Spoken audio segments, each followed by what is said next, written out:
మహాదేవ, గ్రహణానికి సంబంధించిన విషయాన్ని గురించి చెప్పుతూ ఉన్నాను.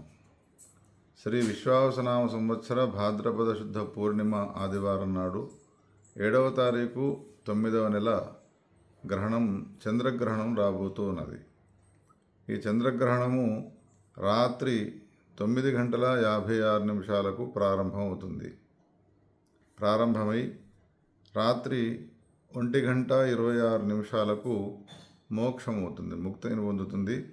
మోక్షకాలం అది. మొత్తము 3:30 గ్రహణానికి సంబంధించిన సమయం. ఈ గ్రహణాన్ని దృష్టిలో ఉంచుకొని మధ్యాహ్నం 1 గంట లోపు భోజనాలను ముగించుకోవాలి. 1 గంట నుండి గ్రహణానికి సంబంధించిన వేద ప్రారంభం అవుతుంది. దేవాలయాలన్నింటినీ కూడా మధ్యాహ్న పూజ సమాప్తి చేసి మహానివేదనలు చేసి ఆలయాలను మూసివేయాలి.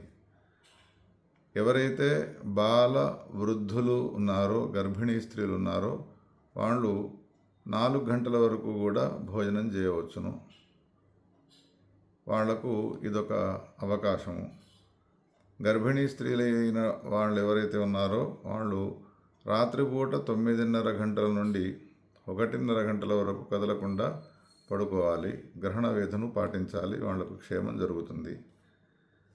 ఇక ఈ గ్రహణానికి సంబంధించిన విషయంలో ఎవరు గ్రహణాన్ని చూడకుండా ఉండాలి అనంటే శతభిష నక్షత్రము, పూర్వాభాద్ర నక్షత్రం వాళ్ళు, కుంభరాశి, మేష, వృషభ, మిథున రాశి వాళ్ళు ఈ గ్రహణానికి సంబంధించినటువంటి దృశ్యాన్ని చూడకుండా ఉండడం మంచిది. గ్రహణము ఏ నక్షత్రం పైన వచ్చినదో, ఏ రాశుల పైన వచ్చినదో, కుంభ, మేష, వృషభ, మిథున రాశుల వారు గ్రహణం తెల్లవారి ఆ గ్రహణ సంబంధమైనటువంటి దానాన్ని ఇచ్చి గ్రహణ వేధి నుండి బయటపడే అవకాశం ఉన్నది. వచ్చినటువంటి గ్రహణం 3:30 గంటలు వస్తున్నది కాబట్టి అందరూ ఎవరికి గురు మంత్రోపదేశమై ఉన్నదో ఆ మంత్రాన్ని అనుష్ఠానం చేస్తూ మంత్రానికి మాలిన్యతను తొలగించుకునే ప్రయత్నం చేసి శ్రేయస్సును పొందుదురుగాక. మహాదేవ్.